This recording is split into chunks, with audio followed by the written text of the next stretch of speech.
अल्हम्दुलिल्लाहि व कफ़ा व सलामुन अला इबादिहिल्लज़ीना इस्तफ़ा अम्मा बअद। नाज़रीन, आपके सामने तकरीबन 2 दिन पहले मौलाना महमूद मदनी साहब का इंटरव्यू, जिससे मुसलमानों के अंदर, तमाम उम्मत मुस्लिमा के अंदर बेचैनी की फ़िज़ा कायम हो गई थी, और उसमें बड़े बड़े अकाबिरीन ने मुस्तकिल मैदान में आकर के जवाब भी दिया हो, चाहे वो मुफ्ती मोहम्मद इस्माइल साहब हों, शूरा के रुकन हैं अब, और मोहम्मद सज्जाद नोमानी हों, इसी तरह ख़ुद मोहतमिम दारुल उलूम देवबंद मुफ्ती अबुल क़ासिम नोमानी हों। उन्होंने आकर के मुस्तकिल सोशल मीडिया पर उनका जवाब भी दिया। मैंने उसी वक़्त में आपसे वीडियो में वादा किया था, थोड़ी लंबी वीडियो थी, वो वादा तो नहीं किया था, तज़किरा किया था कि महमूद पराचा साहब जो है वो बहुत ज़माने से NRCCA के ज़माने से ही मुस्तकिल इस तरह के अल्फाज उनके बारे में कहते आ रहे हैं, लेकिन हमें वो हज़म नहीं होते थे। सीधी बात है, साफ़ सुथरी बात है, चूँकि हमें सिखाया गया कि अपने बड़ों के मुताल्लिक़ एतक़ाद, मोहब्बत, आज़मत ये लाज़मी है, और आज भी हम इसी पर बरक़रार हैं कि उलमाए अहले हक़ की मोहब्बत और आज़मत, अक़ीदत ये लाज़मी है। और इसीलिए उलमा ने इस बात को लिखा है कि अगर किसी से कोई ऐसी बात हो जाए जिसकी वजह से आदमी वक्ती एतबार से उससे कुछ कदूरत पैदा हो जाए, तो दूसरे उलमा और अकाबरीन की मोहब्बत और आज़मत में ज़र्रा बराबर कोई कमी और फ़र्क नहीं आना चाहिए। हम अल्हम्दुलिल्लाह उसी पर क़ाइम है। बहरहाल मौलाना महमूद मदनी साहब भी बड़ों के जानशीन हैं और एक मोतबर जगह पर, मकाम पर बैठे हुए हैं, तो ऐसे ही आदमी की ज़बान से तरह के अल्फाज निकलना वो बहुत ही बड़े, बहुत ही अजीब माना रखता है। और तकलीफ़ भी ज़ाहिर सी बात है उन्हीं से होती है जिनसे उम्मीदें वाबस्ता होती है कि आदमी ऐसा नहीं कर सकता। अब कल ही एक इंटरव्यू हाथ लगा है, ज़ाहिर सी बात है लंबा थोड़ा सा है वो, लेकिन उसमें उन्होंने बहुत सारी परतें खोली है महमूद पराचा साहब ने, और उन्होंने तो यहाँ तक के इल्ज़ाम लगाया है कि मौलाना को तो मौलाना कहने की इजाज़त भी नहीं है, नहीं कहना चाहिए। लेकिन बहरहाल ये तो गलत है, चूँकि मुफ्ती मोहम्मद इस्माइल साहब की वीडियो गर्दिश कर रही थी कि वो मेरे साथी हैं, पढ़े हैं वो मेरे साथ में। अलबत्ता ये है कि इंसान के अपने आमाल ही इंसान को ऊंचा या नीचा बनाते हैं। तो महमूद पराचा साहब की ये वीडियो बहुत ही माना खेज है, इंटरव्यू है एक मुस्तकिल और अली क़ादरी के साथ में, तो मैं चाहता हूँ कि वो आपके साथ शेयर किया जाए। तो मैं अपनी वीडियो को लंबी बिल्कुल नहीं करता, आप सुनिएगा और फिर फैसला करने की कोशिश कीजिएगा कि आदमी अंधभक्त बन जाना, चाहे वो मोदी का अंधभक्त हो या वो किसी का भी अंधभक्त हो, अंधभक्त बन जाना, आंखें बंद करके यकीन कर लेना, ये कितना बड़ा नुकसानदेह साबित हो सकता है।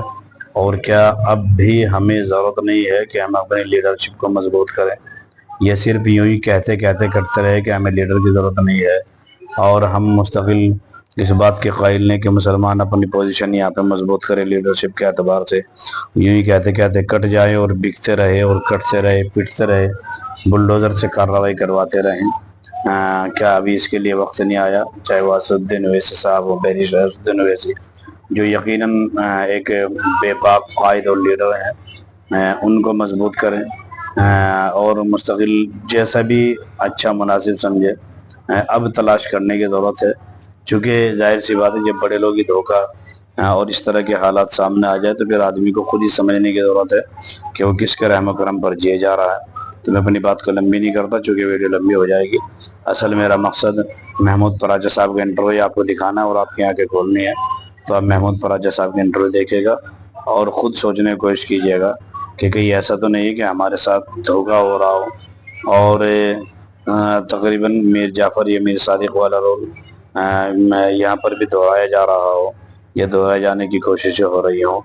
तो इसको बहुत ध्यान से सुनिएगा, वीडियो देखिएगा आप। मैं इसे लंबी नहीं करनी चाहता, क्योंकि मेरा मकसद महमूद पराचा का इंटरव्यू आपको पूरा दिखाना है, ये वीडियो ज़्यादा लंबी हो जाएगी। अस्सलाम वालेकुम रहमतुल्लाहि व बरकातुहू। पत्रकारों को टाइम थोड़ी मिलेगा, दलाल किसको टाइम देगा? दलालों को, क्योंकि दलालों को दलाल ही बुलाते हैं और दलाल ही एक दूसरे की सुनते हैं। लेकिन ये मुसलमानों के नाम पे लीडरशिप करके, इन्हें कुत्ता नहीं पूछेगा कोई, अगर ये रिप्रेजेंट ना कर रहे हो मुसलमानों को, या इतनी बड़ी तंजीमों के हेड ना बन के बैठे हो, जिसमें लोगों जिन तंजीमों को लोगों ने, इनके बुजुर्गों ने, हमारे बुजुर्गों ने पसीने से ज्यादा अपने खून से सींचा है, उस जगह पे बैठे ना, इसलिए इनको कोई कुत्ता नहीं पूछेगा अगर ये उन जगहों पे ना बैठे।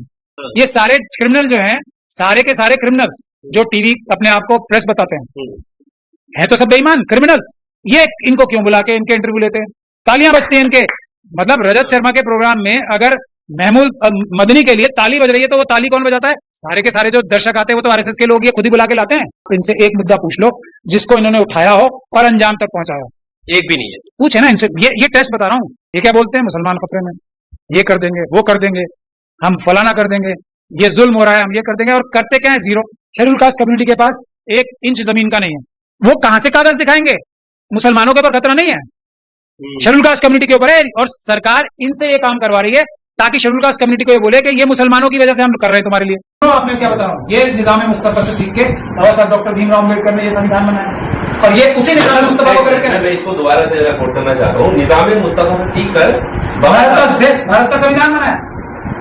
ये क्या है? भारत के संविधान में इंसान इंसान के बराबर है, सबको इंसाफ मिलना चाहिए, सब बराबर है, सबके साथ हक होना चाहिए, सब इज्जत से रहने चाहिए, ये निजाम मुस्तफा है। और ये उस निजाम मुस्तफा को नहीं मानता, यही तो मैं कह रहा हूँ। वो कौन सी सोच नहीं मानती? दुनिया में एक ही सोच है, वो है आरएसएस की सोच। महमूद मदनी का एक इंटरव्यू सोशल मीडिया पर काफी ज्यादा वायरल हो रहा है। महमूद मदनी खुले तौर पर ये कह रहे हैं कि सीए एनआरसी देश में हो जाना चाहिए।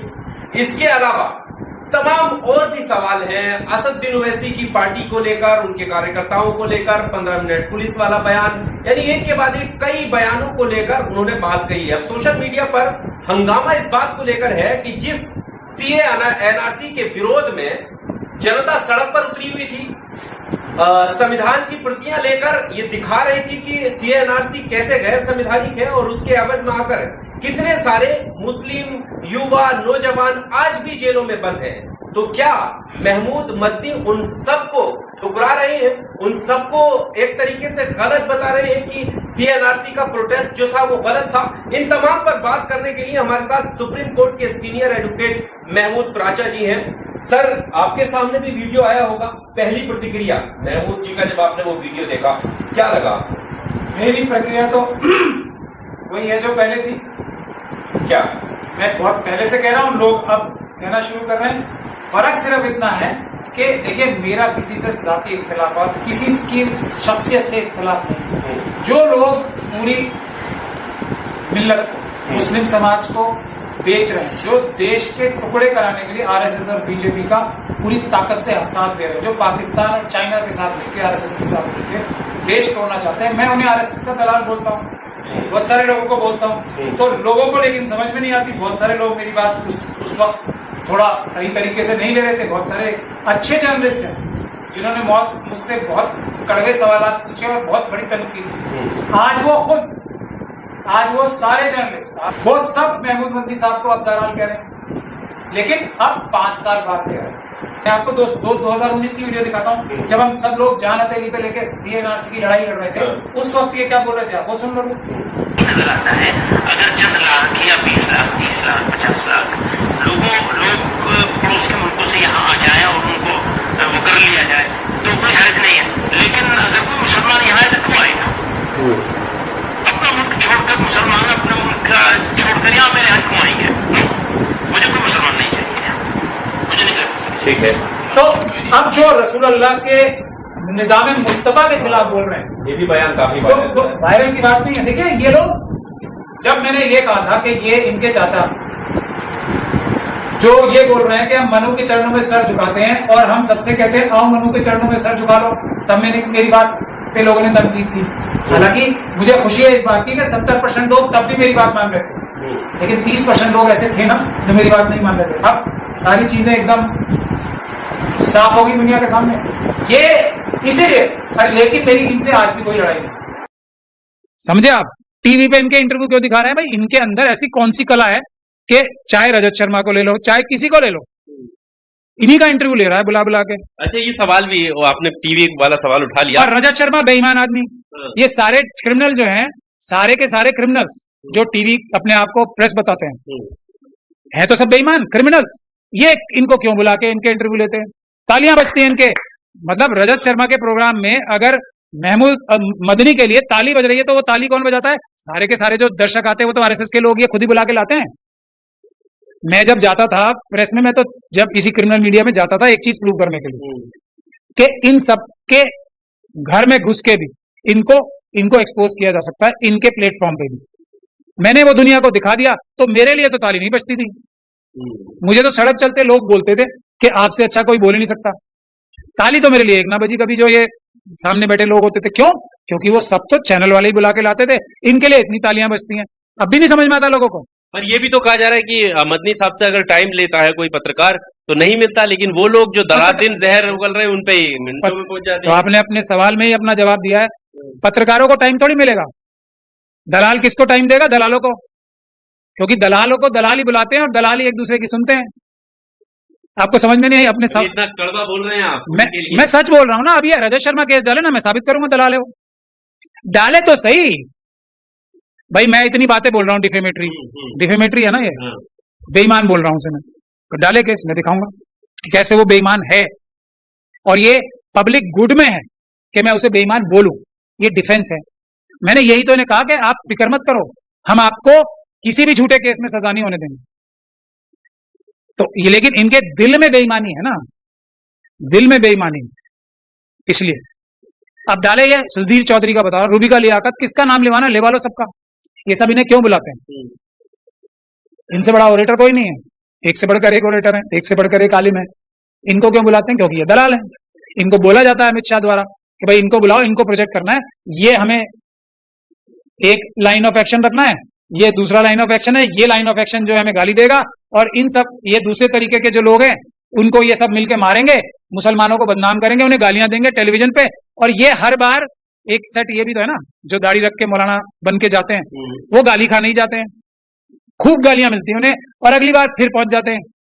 किसी की पिटाई भी हुई जूते से, वो अगली बार फिर पहुंच गए। क्यों जाते हैं बताओ आप? अब नहीं जाएंगे तो कम से कम बात तो रखेंगे ना। रख रहे हैं ना बात, जूते खा रहे हैं, पिट रहे हैं, जूता खाया ना, बात एक तो रखेंगे इस तरीके से कि मुसलमानों की छवि खराब हो, फिर उनको पीटा जाएगा। ये मॉब लिंचिंग का माहौल बनाने के लिए कि ये तो है ही सी लायक, इनको पीटो, ये चुपचाप काम काम करते हुए भाग जाते हैं। ये सब एक नैरेटिव तैयार कर रहा है जिसका ये हिस्सा है। अब लोग समझे कैसे? जो किसी भी मुद्दे को उठाए उसको आखिर तक अंजाम तक पहुंचाए। आप इनसे एक मुद्दा पूछ लो जिसको इन्होंने उठाया हो और अंजाम तक पहुंचाया हो, एक भी नहीं है। पूछे ना इनसे, ये टेस्ट बता रहा हूं, मेरे से भी पूछे। अगर मुझे कुछ लोग मानते हैं कि मैं भी एक अपने आप को या एक इम्पोर्टेंट शख्सियत हूं, मुझसे भी पूछे कि आपने किसने केस उठाए और कितनों को अंजाम तक पहुंचाया। आपका रिजल्ट क्या है? फैक्ट चेक नहीं करोगे आप? जुबैर साहब है ना, वो फैक्ट चेक करते हैं, फैक्ट चेक नहीं करोगे कि मैंने ये कहा 15 मिनट दे दो, तो 15 मिनट से आपने रिजल्ट क्या हासिल करना था वो पूछें तो सही उनसे। मैं जैसे हर बार हर लफ्ज में मेरी हर स्टेटमेंट में मेरे होता है कि सब मजलूमों को इकट्ठे होकर लड़ाई लड़नी है, SC ST मुस्लिम सिख क्रिश्चियन बौद्ध और OBCs को मिलकर लड़ाई लड़नी है, हम 90% है। मैंने कोई ऐसी एक स्टेटमेंट दी है जो इसके बगैर दी हो? मैं उस पर कायम हूं ना, और मैं उस पर दिन रात जुटा हुआ हूं। ये क्या बोलते हैं? मुसलमान खतरे में, ये कर देंगे, वो कर देंगे, हम फलाना कर देंगे, ये जुल्म हो रहा है, हम ये कर देंगे, और करते क्या है? जीरो। फोटो खिंचवाएंगे, वीडियो बनाएंगे, ये जो लोग ये करते हैं। पर इस तरीके के बयान से तो जिस तरीके से आलोचना हो रही है तो उन्हीं का नुकसान है। क्यों देंगे वो ऐसा बयान? CNRC पे जो बयान दिया है तो लोग आलोचक बन रहे हैं ना उनके कि ये गलत है, कि CNRC का आप कैसे समर्थन कर सकते हैं जब आप ही विरोध कर रहे थे उस वक्त में। तो 2019 का दिखाएंगे ना वो अपना भी, उनसे आपको तो दे नहीं रहे ना इंटरव्यू, वो तो बताएंगे कि मैं तो शुरू से खिलाफ था इसके। मैंने अभी आपको 2019 का दिखाया ना, जब CNRC का मुद्दा सबसे ज्यादा गर्म था, वो तो जब लोगों ने गाली दी ने मुंह छुपाने के लिए आए, वरना इनके दिल में तो यही है ना, ये इनका एजेंडा, इनको रोल दिया गया। कह रहे हम गलत नहीं है तो हम डरे क्यों? लाओ ना रजिस्टर, हम कौन से घुसपैठी हैं? फिर मैं कब कह रहा हूं कि ये गलत है, सही है? लेकिन जो भारत के संविधान और कानून में नहीं लिखा हुआ है, जिसकी मंशा ये है कि शेड्यूल कास्ट कम्युनिटी के पास 1 इंच जमीन का नहीं है, वो कहां से कागज दिखाएंगे? मुसलमानों के ऊपर खतरा नहीं है, शेड्यूल कास्ट कम्युनिटी के ऊपर है। और सरकार इनसे ये काम करवा रही है ताकि शेड्यूल कास्ट कम्युनिटी को ये बोले कि ये मुसलमानों की वजह से हम कर रहे हैं तुम्हारे लिए। मुसलमान खुद कह रहे हैं कि शेड्यूल कास्ट कम्युनिटी का रजिस्टर बनाओ, उनके कागज देखो, कागज उनके पास मिलेंगे नहीं, कागज गई, रिजर्वेशन गई, उनकी पढ़ाई लिखाई गई, सब कुछ गया। मुसलमानों से ज्यादा खतरा उधर है ना।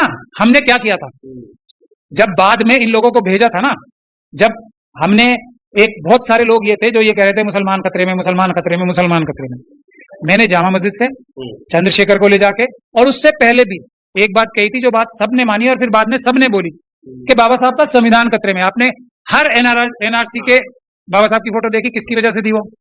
संविधान देखा, किसकी वजह से था? मिशन सेव कॉन्स्टिट्यूशन का कन्वीनर कौन है? नेशनल में, तब से ही है ना ये।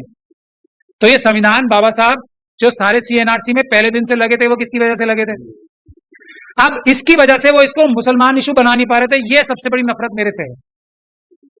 तो और ये लोगों को जब उन्होंने ये देखा कि ये इस महमूद प्राचा एक अकेले इंसान ने इस इशू को जो हमारा एजेंडा बन जाता, उस इशू को हमारा एजेंडा बनने नहीं दिया आरएसएस का, तो तब इन लोगों को भेजा कि तुम जाके और वो बोलोगे जी मुसलमान खतरे में, मुसलमान खतरे में, मुसलमान खतरे में। सिर्फ ये वजह है।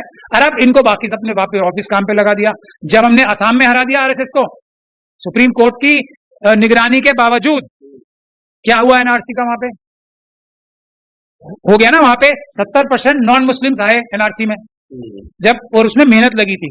ये अगर इन लोगों के हाथ में रहती तो वहां पे कम से कम, मैं ये बता रहा हूं, 50% मुसलमानों का नाम एनआरसी से गायब होता। ये हम लोगों की मेहनत थी, दिन रात एक करके। क्या पूरे देश में हम मुसलमानों के लिए या किसी और कम्युनिटी के लिए काम कर सकते हैं? 140 करोड़ लोगों के लिए नहीं कर सकते।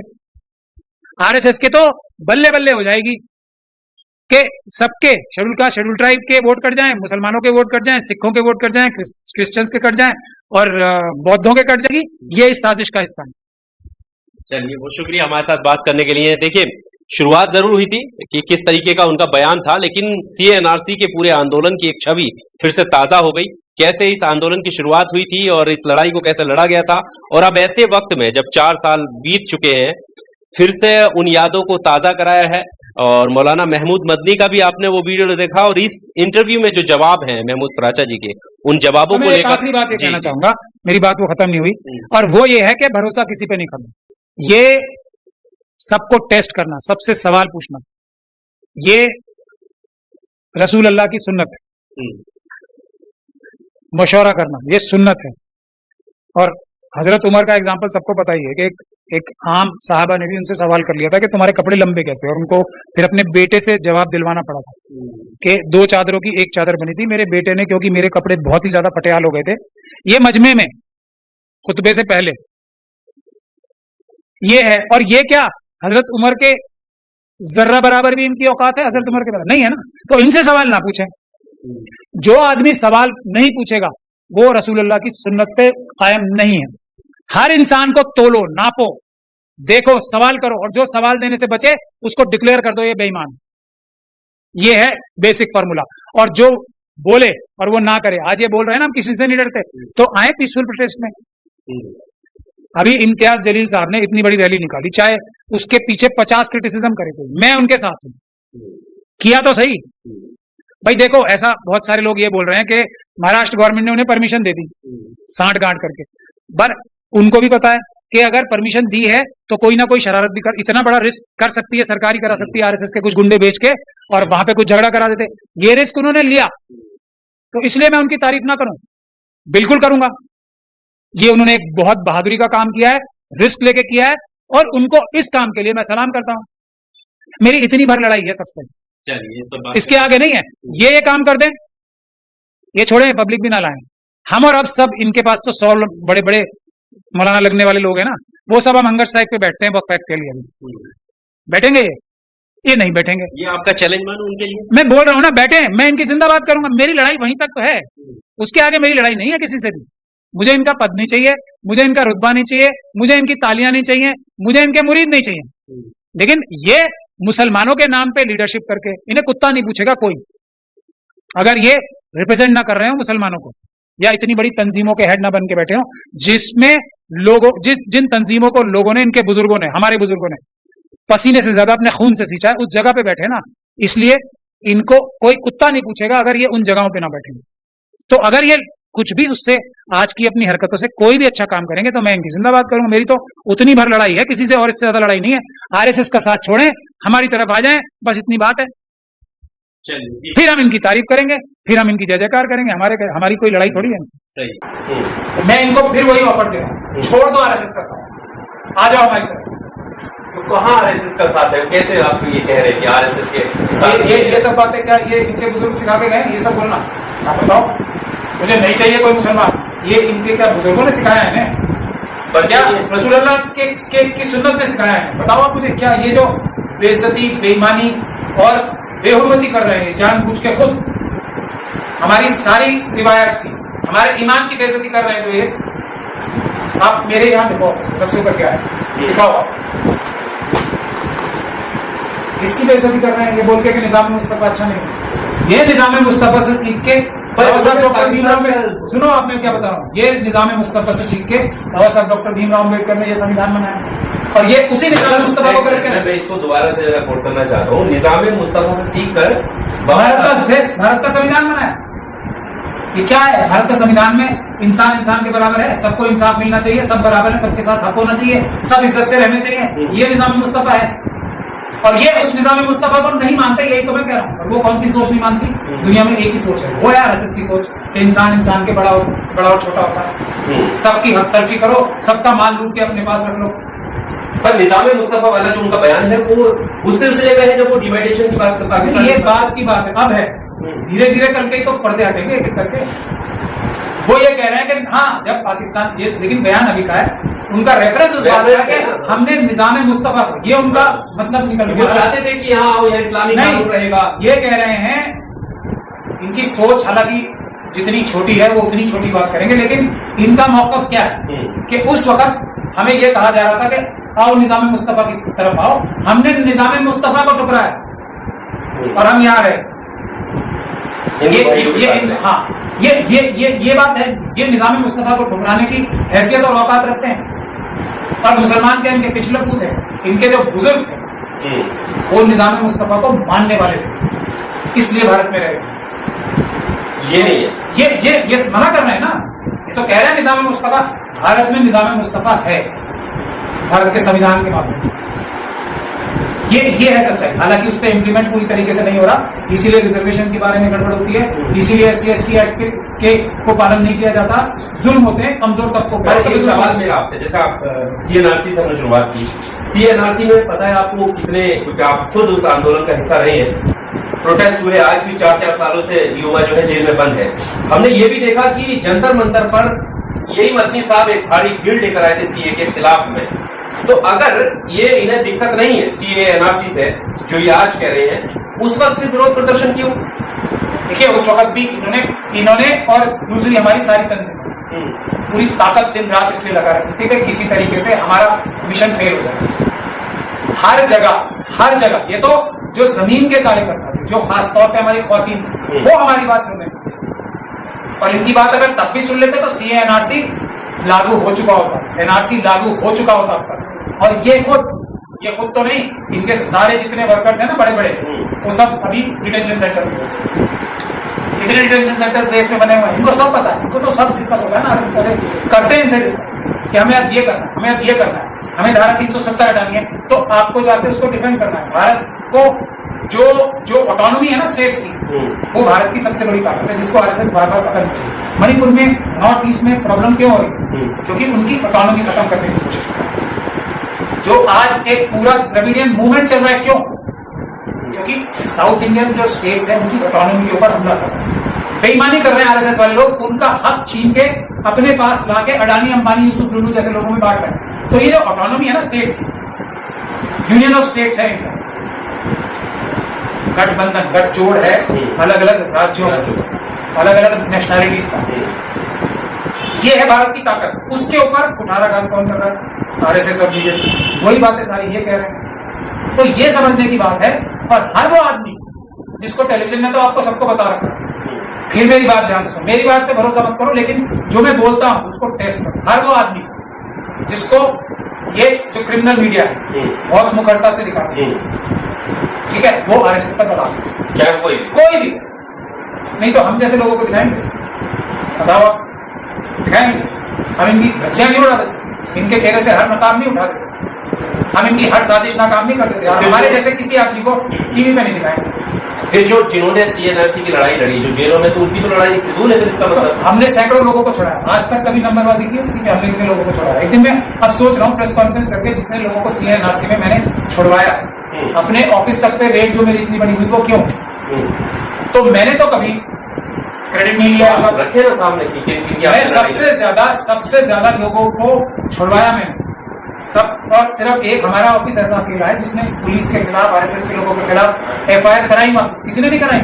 हमने अरेस्ट कराया 32 से ज्यादा लोगों को आरएसएस के, किसी ने कराया। लेकिन हम लोगों का काम ढिंडोरा पीटना नहीं, क्योंकि हमें काम से ही फुर्सत नहीं मिलती। इन लोगों का काम ही है। अब ये जितने केसेस में ये जो उर्दू के अखबार हैं या जो जितने ये स्पॉन्सर्ड प्रोग्राम करते हैं सोशल मीडिया पे भी, उसमें 90% केसेस मेरी बदौलत बरी हुए हैं।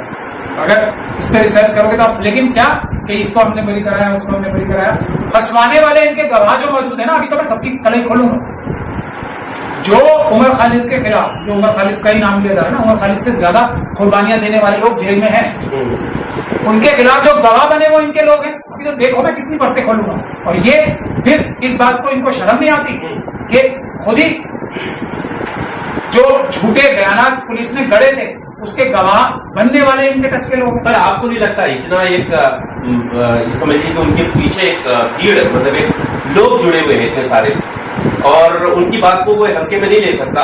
एक जमीयत उलमाए हिंद अपने आप में एक नाम है, वो इस तरीके के बयान, और आप खुले तौर पर कहते थे कि आरएसएस के, अब वो शब्द तो मैं नहीं बोल सकता, तो क्या होता है?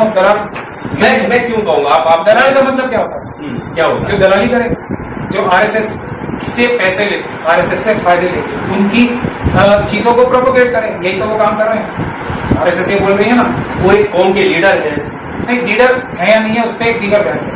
मैं आपसे इनसे ये कह रहा हूँ कि ये जमीयत उलमाए हिंद से हट के एक अलग से इज्तिमा बुलाए, ये बुलाएं कि हम मुझे चौथी या पांचवी या जौन सी भी में शादी करते हैं उस पर रेफरेंडम कराएं। ये जो ये छवि रसूलुल्लाह की पहन के बैठे उसकी इज्जत करते हैं। जो ये अपने आप को मौलाना लिखते हैं, झूठा मौलाना जो लिखते हैं, ये झूठा है, ये मौलाना नहीं है, मौलाना है ही नहीं। इनको मौलाना कहना मेरे ख्याल से गलत बयानी है। इनमें से किसी को भी मौलाना कहे, इनके नाम से पुकारा जाना चाहिए, महमूद मदनी। मौलाना नहीं है ये मौलाना हो ही नहीं सकते जो इस तरह की बात करें। जिसमें ईमान नहीं है वो मौलाना कैसे हो जाएगा? ये वो तय करेगा कि ईमान है नहीं। हरकतें मैं थोड़ी तय करूंगा, कोई और करेगा, हरकतें तय करेंगे। पर ये भी लोग कह रहे हैं कि आप मुझे ये बता दीजिए कि क्या इनकी जितनी भी ये जो इनके वो हैं, ये बोलेंगे कि ये मैं आज इस्तीफा दे रहा हूं और अब मुझे 5वीं या चौथी या तीसरी जो भी इनको शादी करनी है, या मुझे लिंट चॉकलेट मंगानी है जिसका इनको बड़ा शौक है, स्विट्जरलैंड से, उसके लिए रेफरेंडम अपने ही फिर उनसे जो मेंबर्स हैं इनसे वो करा लें कि मैं कितने किलो मंगाऊं। अगर एक वोट इन्हें मिल जाए तो मुझे बता देना। ये इनकी खुद की शख्सियत का ये है। ये तो उस जगह बैठे ना, उस पोस्ट में, जैसे भारत के प्रधानमंत्री इस वक्त नरेंद्र मोदी जी की कौन इज्जत करता है? प्रधानमंत्री सारे लोग प्यार करते हैं उनको, आपके नहीं इज्जत नहीं करता। विदेशों तक में लोग हाथ चूमते, छूने के लिए इमोशनल हो जाते हैं। वही करो ना, बस यही बात, एग्जैक्टली यही बात।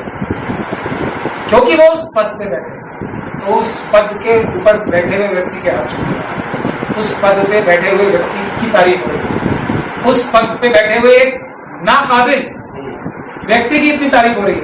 अगर वो उस पद से हट जाए तो लोग शक्ल देखना पसंद करेंगे। और यही इनका मौलाना जितने हमारे महमूद मदनी, अरशद मदनी है, वो है क्योंकि वो पद पे बैठे, पद की इज्जत है। पद से हट जाए फिर इनको पूछे, कोई अगर पूछ ले तो मुझे बता। पर लोगों को ये भी दिखता है ना कि जब भी कोई मामला आता है सुप्रीम कोर्ट में, अभी हाल ही में मैं एग्जाम्पल देता हूँ आपको, याचिका डाली गई किसकी तरफ से?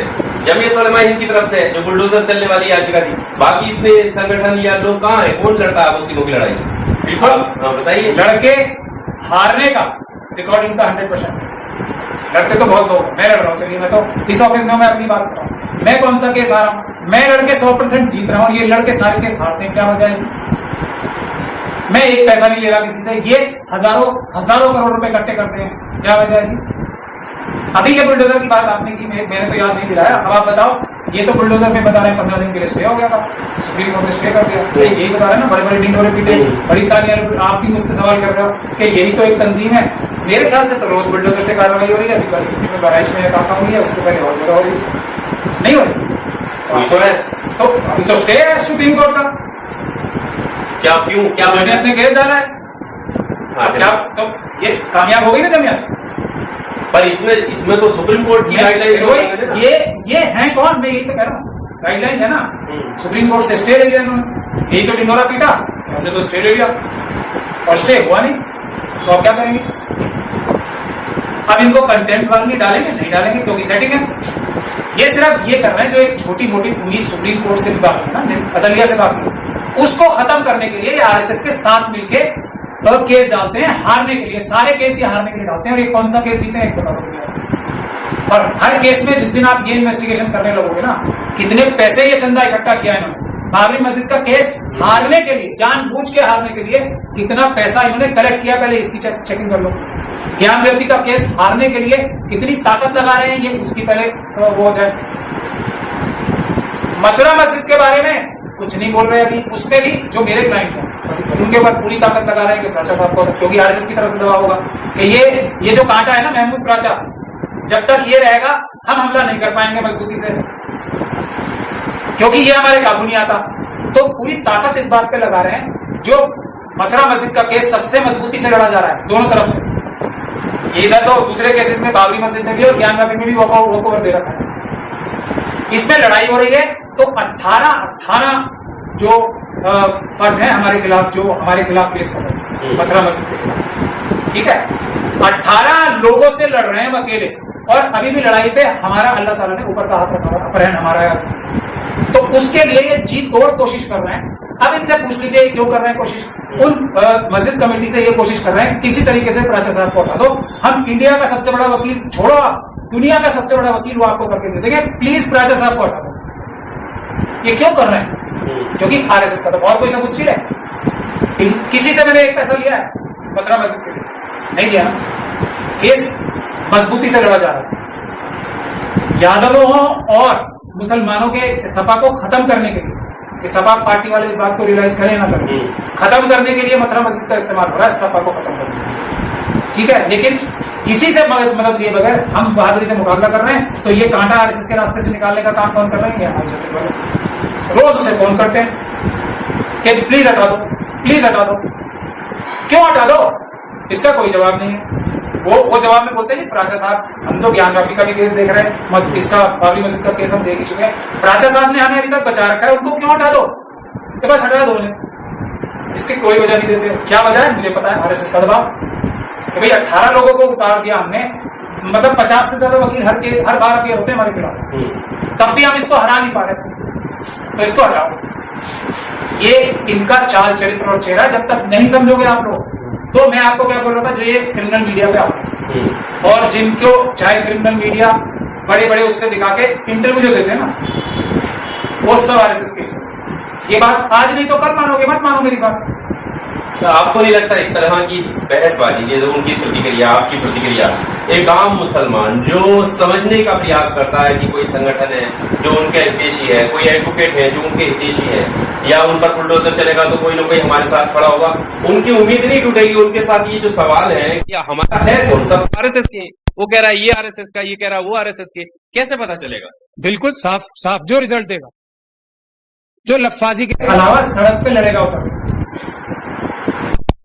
तो लड़ तो रहे हैं। अब ये तो मैंने अभी बताया ही आपको कि लड़ने की मैंने का नाम सबसे ऊपर आता है। मैं सड़क पे उतर के, आप सड़क पे उतर के भूल गए।